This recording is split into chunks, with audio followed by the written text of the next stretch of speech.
Parare via Domini. Pelo Senhor da Santa Cruz, para Deus nosso Senhor, dos nossos inimigos, em nome do Pai, do Filho e do Espírito Santo.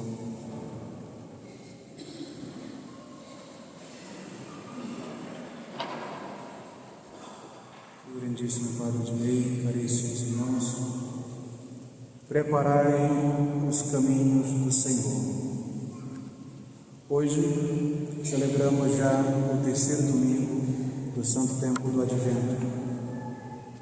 O Advento tem em comum com a Quaresma o espírito de penitência que é demonstrado pela cor roxa, pela falta do Aleluia durante a semana, pela omissão do Glória em todas as missas do templo, pela Igreja Nossa, pela ausência das flores, e assim vários sinais externos vão identificando o tempo do Advento, deixando bem claro que ele é muito semelhante à Quaresma, mas possui também suas diferenças.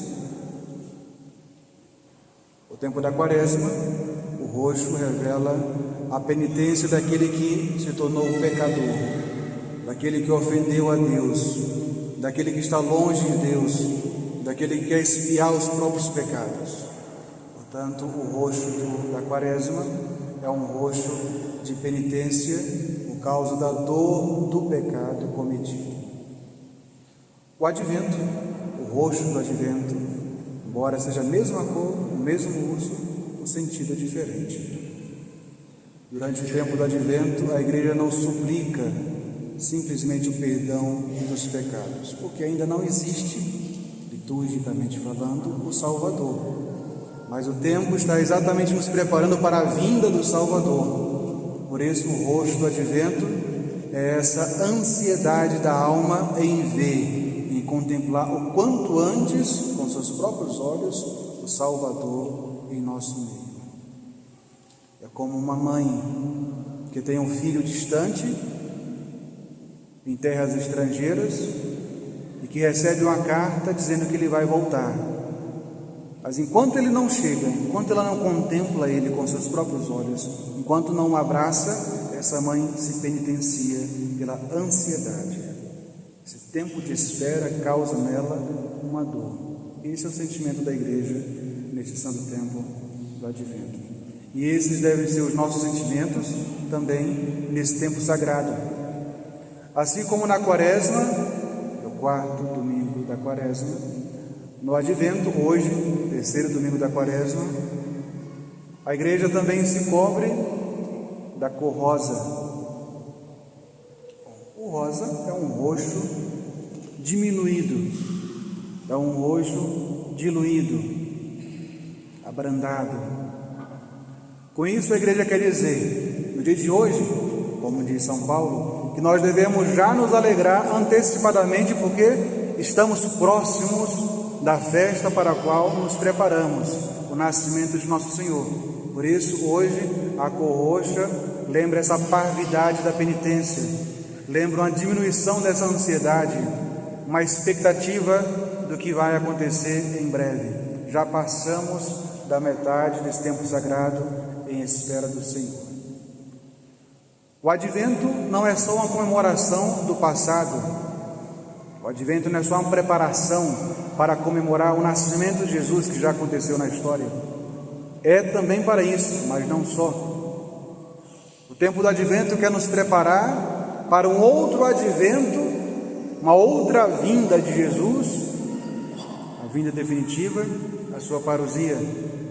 Ao comemorar todos os anos o nascimento de nosso Senhor, a Igreja quer fazer crescer em nosso coração o desejo de ver, como a Igreja viu um dia, o seu Salvador com os próprios olhos e poder abraçá-lo.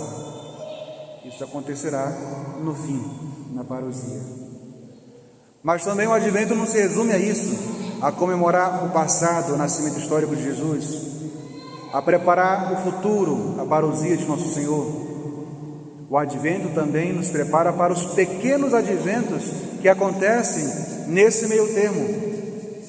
As pequenas vindas, as pequenas visitas de nosso Senhor a nossa alma, como por exemplo na confissão, na comunhão, nas festas que nós celebramos nesse tempo sagrado, mesmo em tempo de penitência.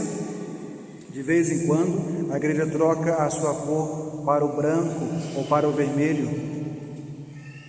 Tudo isso são pequenas visitas de Jesus às nossas almas para nos alentar entre a primeira vinda e a sua vinda definitiva. Bom, hoje é o chamado Domingo Gaudete, por causa da primeira palavra do introito dessa missa. É também conhecido como Domingo da Alegria, porque a cor rosa lembra essa parvidade, essa diminuição no espírito de penitência.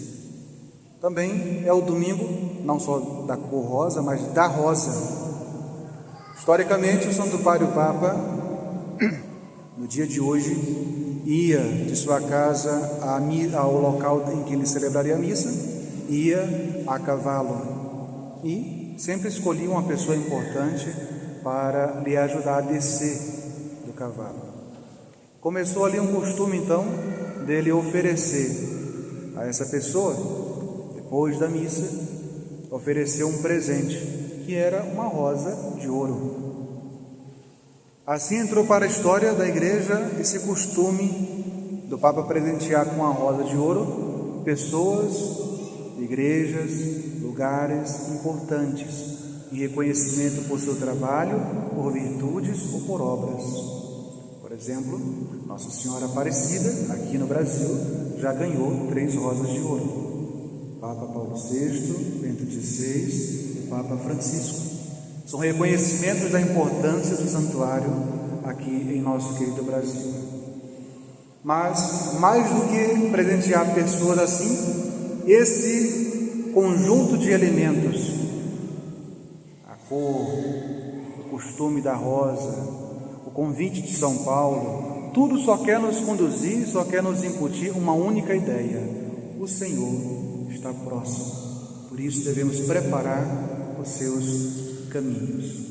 E na liturgia de hoje nós recebemos uma das lições mais bonitas do grande pregador de nosso Senhor, que é São João Batista. São João Batista era um homem severo, um homem rígido, um homem mortificado, a começar pelo seu vestuário, vestia-se de pele de camelo, de animais, tomava mel silvestre, comia gafanhotos, alimentava-se precariamente. De tal modo que quando ele começou a pregar, uma multidão se reuniu em torno de si, e chegaram mesmo a pensar que ele fosse o Messias, por causa da sua vida extraordinária. Não é qualquer pessoa que segue esse tipo de vida.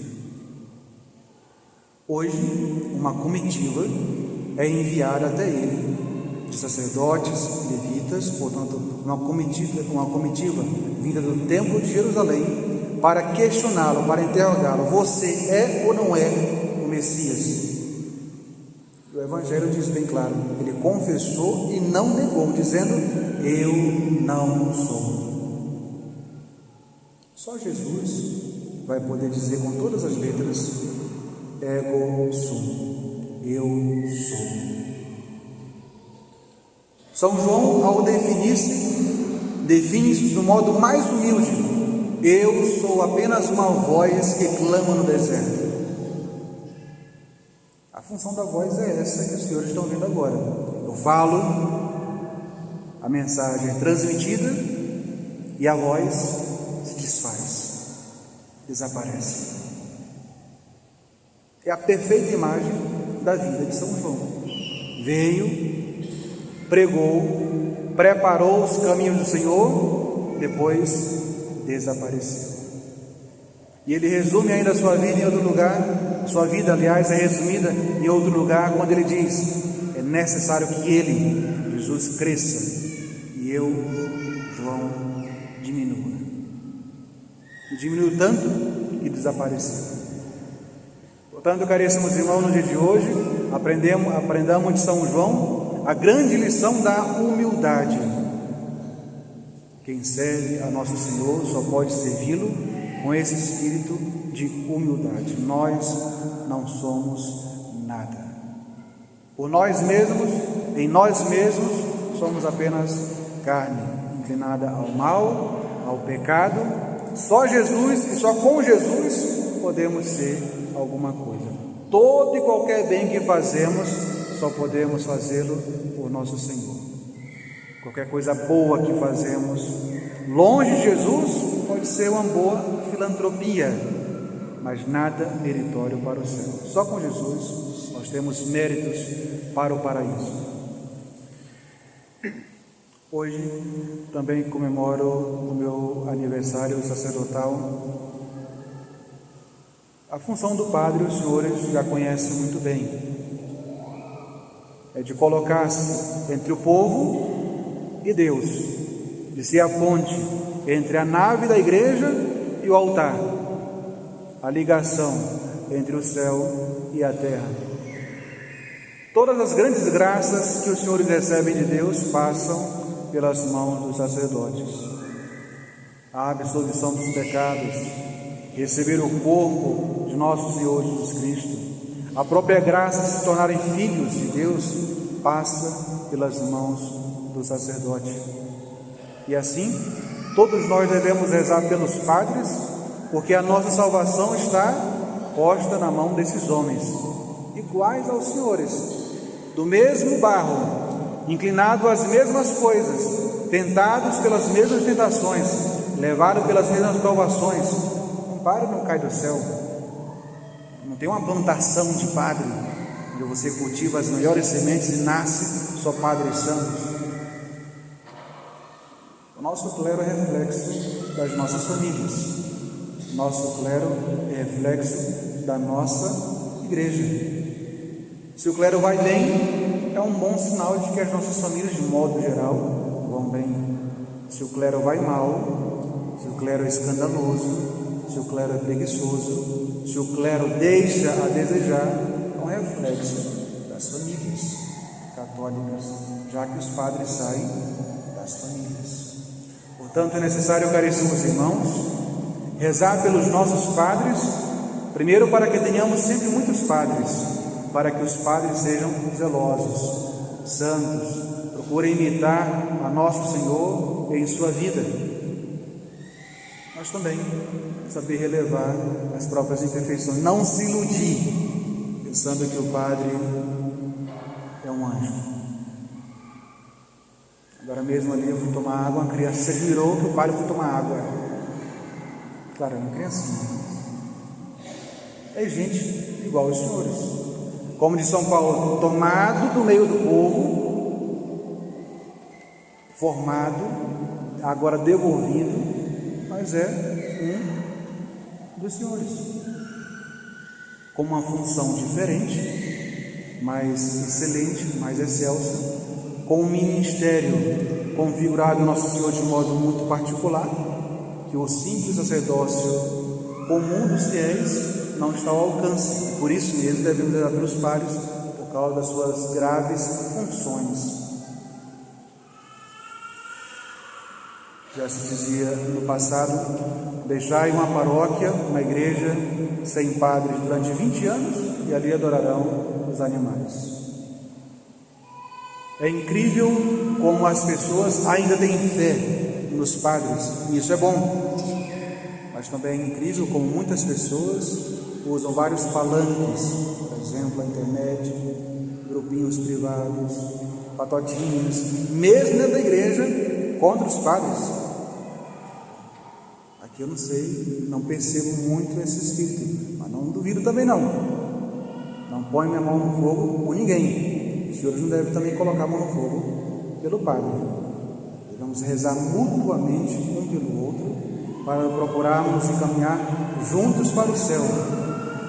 Em relação ao nosso, particularmente agora, aos nossos padres aqui, rezar para que nós possamos nos santificar no cumprimento do nosso ministério, buscando com cada um dos senhores, nessa expectativa da vida do Senhor, nos prepararmos da melhor maneira possível e, sobretudo, praticar a santa religião em união com nosso Senhor, com Nossa Senhora, com nossos santos padroeiros, buscando nesse mundo imitar a Jesus, viver como Ele viveu, viver como Ele mandou, como Ele praticou, como Ele mandou no seu Santo Evangelho, para que a nossa vida seja um dia coroada com a graça de irmos encontrá-lo definitivamente no paraíso. Fique para cada um de nós o exemplo que nós ouvimos hoje no Evangelho, da grande humildade de São João. Nós não somos mais do que uma voz que clama, que fala, que depois de cumprida a sua função, desaparece, e deve desaparecer. Ninguém deve terminar a pregação, a sua vida, uma boa obra, conduzindo o mérito para si, mas para nosso Senhor. Só em nosso Senhor podemos fazer algo de bom. Portanto, que Deus nos ajude e Nossa Senhora nos assista com a sua divina graça. Em nome do Pai, do Filho e do Espírito Santo.